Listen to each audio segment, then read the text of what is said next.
ICP Academy. CA, CMA, CS, CAT போன்ற அனைத்து விதமான ப்ரொஃபஷனல் கோர்ஸ்களும் இங்கு எளிமையான முறையில் கற்றுத்தரப்படும். எங்களிடம் 25 வருடத்துக்கு மேல் அனுபவம் உள்ள ஆசிரியர்களும் உள்ளனர். அது மட்டும் இல்லாமல் ஆடிட்டர்களாலும் பயிற்சி அளிக்கப்படுகிறது. எங்களிடம் பயின்ற மாணவர்கள் மாநில அளவில் தேர்ச்சி பெற்றுள்ளனர் என்பதும் குறிப்பிடத்தக்கது. இந்த ப்ரொஃபஷனல் கோர்சஸோட கிளாஸஸ் பாத்தீங்க அப்படின்னா full time, part time, weekend classes அப்படின்னு பல விதமா இருக்கு. இதுல உங்களுக்கு எது கம்ஃபர்ட்டோ அதை சூஸ் பண்ணிக்கலாம். நீங்கள் வெளியூரை சேர்ந்த மாணவர்கள் என்றால் கவலை வேண்டாம். எங்களிடம் ஹாஸ்டல் வசதியும் உண்டு. மேலும் ஃப்ரீ டெஸ்ட் பேட்சும் நடத்தப்படுகிறது. இந்த ஃப்ரீ டெஸ்ட் பேட்சில் கலந்து கொண்ட அனைத்து மாணவர்களும் 100% தேர்ச்சி பெற்றுள்ளனர். அணுக வேண்டிய முகவரி number 973 TELC church complex, town hall bus stand, Coimbatore 641001. Contact 9894795915. Welcome back friends of ICP academy. நம்ம இப்போ next unit 6 contingent and quasi contracts அப்படிங்கிற லெசன் பார்க்குறோம். அந்த லெசனில் நம்ம கேரக்டரிஸ்டிக்ஸ் ஆஃப் கண்டென்ஜென்ட் கான்ட்ராக்ட்க்கும் குவாசி கான்ட்ராக்டுக்கும் என்ன கேரக்டரிஸ்டிக்ஸ்ன்னு பார்ப்போம். இது ரெண்டுக்கும் என்ன டிஃப்ரென்ஸ்னு பார்ப்போம். நெக்ஸ்ட் இதோட ரூல்ஸ், இந்த relating to the enforcement of the கான்ட்ராக்டை பார்க்குறோம். இதில் கண்டென்ஜென்ட் கான்ட்ராக்ட்னு பார்க்கும்போது அதில் என்ன பார்க்குறோன்னா, கண்டென்ஜென்ட் கான்ட்ராக்டோட ரூல்ஸ், அதுக்கான என்ஃபோர்ஸ்மெண்ட்டுக்கு என்னென்ன ரூல்ஸ் இருக்குது, கண்டென்ஜென்ட்க்கும் வேகரிங் கான்ட்ராக்ட்டுக்கும் என்ன டிஃப்ரென்ஸ்னு பார்க்குறோம், குவாசி கான்ட்ராக்ட்னு எதை டீம் பண்ணுறோம் அப்படிங்கிறதையும் பார்க்குறோம். ஸோ ஃபஸ்ட் ஹெட்டிங் கண்டென்ஜென்ட் கான்ட்ராக்ட்னு பார்க்கும்போது ப்ரீஃபாக கண்டென்ஜென்ட் கான்ட்ராக்ட்னா என்ன, அதோட எசென்ஷியல் என்ன, அதோட ரூல்ஸ் என்னங்கிறது பார்க்குறோம். ஒரு சில கேஸஸில் கான்ட்ராக்ட் ஆக்ட் ரெக்கக்னைஸ் பண்ணுறது எப்படின்னா, அதில் ஒரு ஆப்ளிகேஷன்ஸ் க்ரியேட் ஆகுது, அது கான்ட்ராக்ட் இல்லாமல் க்ரியேட் ஆகுதுங்கிறத ரெக்கக்னைஸ் பண்ணுறோம். அந்த ஆப்ளிகேஷன்ஸ் ஒரு சர்டன் ரிலேஷன்ஷிப்பால் அரைஸ் ஆகுது. இதை நம்ம கான்ட்ராக்ட்னு சொல்ல முடியாது. அதில் ஒரு ஆஃபர் இல்லை, ஒரு அக்செப்டன்ஸ் கிடையாது. ஆனால் அதில் ஒரு அக்ரிமெண்ட்டோ ஒரு ப்ராமிஸோ இல்லை ஒரு லா, அந்த ஒரு பார்ட்டி மேலே அந்த ஆப்ளிகேஷனை இன்னொருத்தரோட ஃபேவராக பண்ணணும் அப்படிங்கிறது ஒரு சட்டம் இது கொண்டு வருது. அப்படிங்கும்போது அதை நம்ம அந்த கான்ட்ராக்ட் மாதிரி பார்க்குறோம். அப்படி பார்க்கும்போது அந்த கான்ட்ராக்ட் அப்சல்யூட்டோ கண்டென்ஜென்ட்டாகவோ மாறலாம். அப்சல்யூட் கான்ட்ராக்ட்டுங்கிறது எதுன்னு சொன்னால், ஒரு ப்ராமிஸ் பண்ணுறாரு, ஒரு ஆக்டிவிட்டியை கண்டக்ட் பண்ணுறதாக, பெர்ஃபார்ம் பண்ணுறதாக, எந்த கண்டிஷனும் இல்லாமல், எந்த ஒரு நிர்பந்தமும் இல்லாமல் ஒரு செயலை செய்கிறதாக ப்ராமிஸ் பண்ணுறாரு ஒரு ப்ராமிசர். இது அப்சல்யூட் கான்ட்ராக்ட்னு பார்க்குறோம். அதே நேரத்தில் கண்டென்ஜென்ட் கான்ட்ராக்ட்டுங்கிறது செக்ஷன் 31 எப்படி டிஃபைன் ஆகிருக்கு அப்படின்னா, ஒரு செயலை செய்கிறதுக்கோ அல்ல செய்யாமல் இருக்கிறதுக்கும் வேறு ஒரு நடவடிக்கை நடந்தால் நடக்காட்டால் அதை செய்கிறதாக ஒத்துக்கிட்டால் அதை கண்டின்ஜென்ட் கான்ட்ராக்ட்னு சொல்கிறாங்க. அப்போ இதுக்கு எக்ஸாம்பிள் என்ன சொல்லலாம்னா, இன்சூரன்ஸு, இண்டெமினிட்டி, கேரண்டி, இதெல்லாம் சொல்லலாம். டெக்ஸ்டுவல் எக்ஸாம்பிள் என்ன சொல்லுது, ஒருத்தர் பிக்கு அவருடைய வீடு எரிந்து போயிட்டால் 10 lakhs கொடுக்கறதாக ஒத்துக்கிறாரு. அப்போ ஏவுடைய contract 10 lakhs to pay B if B's house is burnt, பியுடைய வீடு எரிஞ்சால் 10 லட்சம் கொடுக்கறதாக ஒத்துக்கிறாரு. இது கண்டின்ஜென்ட் கான்ட்ராக்ட். இதில் இந்த ஈவெண்ட் நடந்தால் நான் கொடுக்குறேங்கிற மாதிரி. அப்போ அந்த ஈவெண்ட் அப்படிங்கிறது it might happen or may not happen. So இது கண்டின்ஜென்ட் கான்ட்ராக்ட்னு சொல்கிறோம். டெக்ஸ்டுவல் எக்ஸாம்பிள் 2 ஏ பியுடைய வீடை வாங்கிறதுக்காக ஒரு கான்ட்ராக்ட் போடுறாரு ஃபார் 50 lakhs. எப்போ அப்படின்னா, தனக்கு பேங்க் லோன் கிடைச்சால். அப்போ பேங்க் லோன் கிடைச்சா வாங்குவேன்னா இது ஒரு கண்டின்ஜென்ட் கான்ட்ராக்ட் ஆகுது. The condition might happen or might not happen. The activity which he promises may happen or may not happen. So இதில் அந்த ஈவெண்ட்டை நம்ம கொலாட்ரல் ஈவெண்ட்டுன்னு சொல்கிறோம். இந்த கொலாட்ரல் ஈவெண்ட்டுன்னு எதை சொல்கிறோம் அப்படின்னு கேட்டால், இது டைரெக்டாக அந்த கான்ட்ராக்டோட ப்ராமிஸாக இல்லை, ஒரு பார்ட்டோ ஒரு ஹோல் ஆஃப் த கான்ட்ராக்டோடையோ இந்த ஈவெண்ட் கனெக்ட் ஆகலை அப்படின்னா திஸ் இஸ் அ கொலாட்ரல் ஈவெண்ட்டுன்னு சொல்கிறோம். இதில் எக்ஸாம்பிள் 3 ஏ பிக்கு என்ன ஒத்துக்கிறாரு, to pay 10 lakh if B's house is burnt. பியுடைய வீடு எரிந்தால் 10 லட்சம் கொடுக்கறதாக ஒத்துக்கிறாரு. இது வந்து கண்டிஞ்சன்ட் கான்ட்ராக்ட். இதில் பியுடைய வீடு எரியறதுங்கிறது ப்ராமிஸ் இல்லை, அந்த கான்ட்ராக்டில் ப்ராமிஸாக இல்லை. அது எரிய வைக்கிறோங்கிற ஆக்டிவிட்டி ப்ராமிஸ் ஆகலை. இது வந்து அல்லது பி ஏதாவது ஒரு செயலை செஞ்சால் அதுக்கு ஏ கொடுக்கறதாக ஒரு கன்சிடரேஷனாகவும் இல்லை. லைபிலிட்டி ஆஃப் ஏ எப்போ அரைஸ் ஆகுதுன்னா பியோட வீடு எரிஞ்சால் மட்டும்தான், அந்த ஈவெண்ட் நடந்தால் மட்டும்தான். அதை தான் கொலாட்ரல் ஈவெண்ட்டுன்னு சொல்கிறோம்.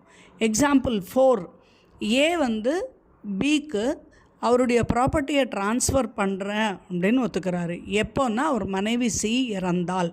அப்போ இது வந்து கண்டிஞ்சன்ட்டு தான்.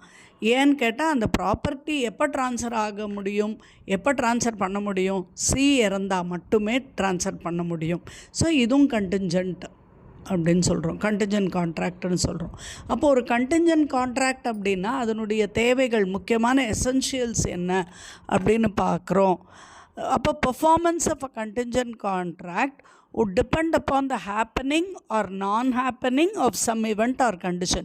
ஒரு ஈவெண்ட்டோ ஒரு கண்டிஷனோ நடக்கிறதையோ நடக்காததையோ பொறுத்து தான் அந்த கான்ட்ராக்டே இருக்கும். அந்த கண்டிஷன் வந்து ப்ரெசிடெண்ட்டாக இருக்கலாம், இல்லை சப்சிக்வெண்ட்டாக இருக்கலாம். அந்த ஈவெண்ட் நடந்தால் மட்டும்தான் அந்த கான்ட்ராக்டே செயல்பாட்டுக்கு வரும். அதுதான் கண்டிஞ்சன்ட் கான்ட்ராக்ட். பிக்கு வந்து 50,000 rupees பே பண்ணுறதாக ஒத்துக்கிறாரு. எப்போன்னா இந்த நெக்ஸ்ட் மந்த்து பிகினிங்கில் மழை பெஞ்சா அப்படின்னு. அப்போ அந்த கண்டிஷன் வந்து இஸ் அப்ளைக்கபிள். இது நடத்தாமலும் போகலாம், நடக்கவும் செய்யலாம், நடக்காமையும் போகலாம். நடக்காமல் போனால் இவருடைய ப்ராமிஸ் வித்தல்ட் ஆகிடும், இது இவர் செலுத்தப்பட வேண்டியது இல்லைன்னு ஆகிடும். ஆகையினால இது கண்டிஞ்சன்ட் கான்ட்ராக்ட். நெக்ஸ்ட்டு வந்து அந்த ஈவெண்ட்டை ரெஃபர் ஆனது அந்த கான்ட்ராக்டுக்கு கொலாட்ரலாக தான் இருக்கணும். அது வந்து அந்த கான்ட்ராக்டுடைய பார்ட்டாக இருக்கக்கூடாது. அது வந்து கன்சிடரேஷனாகவும் இருக்கக்கூடாது, பர்ஃபார்மன்ஸாகவும் இருக்கக்கூடாது. இப்போ ஏ வந்து ஒரு 100 bags ஆஃப் வீட் வந்து பிக்கு டெலிவர் பண்ணுறதாக ஒத்துக்கிறாரு. பி என்ன அதுக்கு ஆப்போசிட்டாக ஒத்துக்கிறாருன்னா, நீங்கள் டெலிவரி பண்ணால் நான் உங்களுக்கு பே பண்ணுறேன் அப்படிங்கிற மாதிரி ஒத்துக்கிறாரு. இது வந்து கண்டிஷ்னல் கான்ட்ராக்ட். இதை கண்டிஞ்சன்ட் கான்ட்ராக்ட்னு சொல்ல முடியாது இங்கே. ஏன்னா பியோட ஆப்ளிகேஷன் எப்போ வருதுன்னா, ஏ ஒரு செயல்பாடு செஞ்சு முடிஞ்சால் தான் வருது. அப்போ the activity must be done by the promiser. ஆனால் இங்கே மழை பெஞ்சால் 50,000 கொடுக்குறேன்னா the activity is not promised by A. Activity நடந்தால் ஏ பே பண்ணுவார், பேமெண்ட்டு தான் இவர் ப்ராமிஸ் பண்ணுறாரு. ஆக்டிவிட்டி வந்து it might R might not happen. So இங்கே ரெண்டுக்கும் டிஃப்ரென்ஸ் தெரியுதுன்னு நினைக்கிறேன் நான். இந்த இதில் ரெஃபர்ட் டுங்கிறது அக்ரிமெண்ட்லேயே அந்த ப்ராமிஸ் இருந்தால், இப்போ ஏ வந்து 100 bags டெலிவர் பண்ணுறதாக ஒத்துக்கிட்டாருன்னா அது கான்ட்ராக்டுடைய பகுதி, அது கண்டிஷனல் கான்ட்ராக்ட். பட் மழை பெஞ்சால் பணம் கொடுக்குறேங்கிறது கண்டிஞ்சன்ட் கான்ட்ராக்ட். ஏன்னா மழை பெஞ்செல்லாம் பெய்யாமையும் போகலாம். ஸோ மழை வந்தால் ஏவுடைய promise he has to pay the money. அப்போ the event happening he need to pay. அதுதான் அங்கே வருது. அப்போ இதுதான் difference between contingent and conditional. இந்த பீஸ் ஆப்ளிகேஷன் அப்படிங்கிறது ஏவுடைய ப்ராமிஸ் மேலே டிபெண்ட் ஆகுது. அதனால் அந்த ஈவெண்ட் வந்து கொலாட்ரல் ஈவெண்ட்டுன்னு சொல்லலாம். நெக்ஸ்ட்டில் வந்து A promises to B pay ₹1 lakh if he marries C. இது கண்டிஞ்சன்ட் கான்ட்ராக்ட் கிடையாது, இது கண்டிஷன் கான்ட்ராக்ட். அதே மாதிரி இன்னொரு example, A agrees to construct a swimming pool for B for ₹20 lakhs. B agreed to make the payment on the completion of the swimming pool. A வந்து ஒரு swimming pool கட்டுறதாக ஒத்துக்கிறாரு. அந்த swimming பூலுக்கு B வந்து அவருக்கு 20 லட்சம் கொடுக்கறதாக contract agreement 2 பேரும் ஒத்துக்கிறாங்க. அப்போ B எப்போ வந்து அந்த பேமெண்ட் பண்ணணும், ஸ்விம்மிங் பூல் கட்டி முடித்தா மட்டும்தான் பே பண்ணணும். இப்போ இது கண்டிஞ்சன்ட் கான்ட்ராக்ட் அல்ல அப்படிங்கிறது நமக்கு புரிய வருது. ஏன்னா ஸ்விம்மிங் பூல் கன்ஸ்ட்ரக்ஷன் அப்படிங்கிறது கான்ட்ராக்டோட டைரெக்டாக கனெக்ட் ஆகிருக்கு. அதுதான் வந்து இங்கே நம்ம ரெண்டுக்கும் டிஃப்ரென்ஸ். அந்த ஈவெண்ட் ஹேப்பனிங் வந்து கான்ட்ராக்டோட ஒரு பகுதியாக இல்லாமல் இருக்கிறது தான் கண்டிஞ்சன்ட் கான்ட்ராக்ட்னு சொல்கிறோம். அப்போது நெக்ஸ்ட்டு வந்து கண்டிஞ்சன்ட் ஈவெண்ட் அப்படிங்கிறது ஒரு ப்ராமிசருடைய ஒரு வில்லாக இருக்கக்கூடாது, ஜஸ்ட் அவருடைய ஒரு இஷ்டமாக இருக்கக்கூடாது. ஈவெண்ட் அப்படிங்கிறது ஒரு கண்டிஷன் கண்டிஞ்சன்ட் வந்து ஒரு ஆட் ஆன் கண்டிஷனாக இருக்கணும். அந்த ப்ராமிசருடைய வில்லோட சம்மந்தப்பட்டதாக இருக்கலாம். இப்போ எக்ஸாம்பிள் 6 வந்து A promises to pay B rupees 1 lakh if he so chooses. அவருக்கு இஷ்டப்பட்டா ஏ வந்து பிக்கு 1 lakh பே பண்ணுறேங்கிறாரு. இது வந்து கண்டிஜென்ட் கான்ட்ராக்ட். இது ஆக்சுவலாக கான்ட்ராக்டே கிடையாது, பட் ப்ராமிசரோடைய இஷ்டம். If he wills he may pay. அவருக்கு இஷ்டப்பட்டால் பே பண்ணுறேங்கிறாரு. அப்போ இது contingent contract. Next example 7, if A promised to pay rupees 1 lakh if it rains on 1st April. ஏ வந்து பிக்கு ஒரு லட்சம் கொடுக்கறதாக சொல்கிறாரு. எப்போ? 1st ஏப்ரலில். அதுக்கு கண்டிஷன் என்ன? 1st ஏப்ரல் மழை பெஞ்சால் இவர் 1 lakh கொடுக்குறாரு. ஏ வந்து leaves to Delhi for Mumbai ஆன பர்டிகுலர் டே. மும்பைக்கு போயிடுறாரு டெல்லியை விட்டு. அப்போ இது வந்து contingent contract. Because going to Mumbai is an event, no doubt within A's will. But raining is not merely his will. அவர் வந்து டெல்லிக்கு போகிறது அப்படிங்கிறது அவருடைய இஷ்டம். ஆனால் மழை பெய்யறது அப்படிங்கிறது அவருடைய வில் கிடையாது, அவருடைய இஷ்டம் கிடையாது. Next, the event must be uncertain. அது நடக்கிறது, அந்த ஈவெண்ட்டை நடக்கிறதும் நடக்காததும் ஒரு உறுதிப்படுத்தப்படாததாக இருக்கணும்.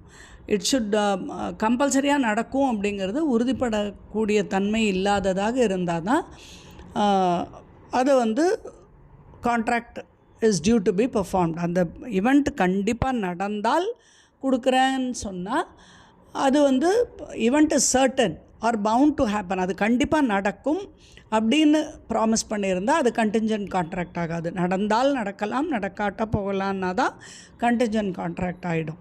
ஈவெண்ட் சர்டன் டு ஹேப்பனாக இருந்தால் அது கண்டிஜென்ட் கான்ட்ராக்ட் ஆகிடாது. இப்போ எக்ஸாம்பிள் 8ல் ஏ வந்து அவருடைய அக்ரிகல்ச்சர் லேண்டை வந்து பிக்கு விற்கிறதாக ஒத்துக்கிறாரு, ப்ரொவைடட் கலெக்டர்கிட்டேருந்து நெசசரி பர்மிஷன் ரிசீவ் பண்ணா அப்படிங்கிறாரு. அந்த பர்மிஷன் அப்படிங்கிறது ஒரு சர்டன் ஃபார்மாலிட்டிஸ் ஃபுல்ஃபில் பண்ணால் நேச்சுரலாக அந்த பெர்மிஷன் கிடச்சிரும். அப்போ இந்த கான்ட்ராக்ட் வந்து கண்டிஜென்ட் கான்ட்ராக்ட் இல்லை. ஏன்னா கலெக்டர் பர்மிஷன் கொடுக்கறதுங்கிறது அந்த ஒரு சர்டன் கண்டிஷன்ஸ் ஃபுல்ஃபில் ஆனால் கலெக்டர் கண்டிப்பாக கொடுத்துட போகிறாரு. So the event is certain to happen, it is bound to happen. Conditions fulfil ஆனால் கண்டிப்பாக அந்த லேண்டு வந்து இவருக்கு கலெக்டர் வந்து பெர்மிஷன் கொடுக்க போகிறாரு. அப்படின்னா ஏ டு செல் த லேண்டுன்னு போடுற கான்ட்ராக்ட் வந்து it is not a contingent கான்ட்ராக்ட்னு ஆகிடுது.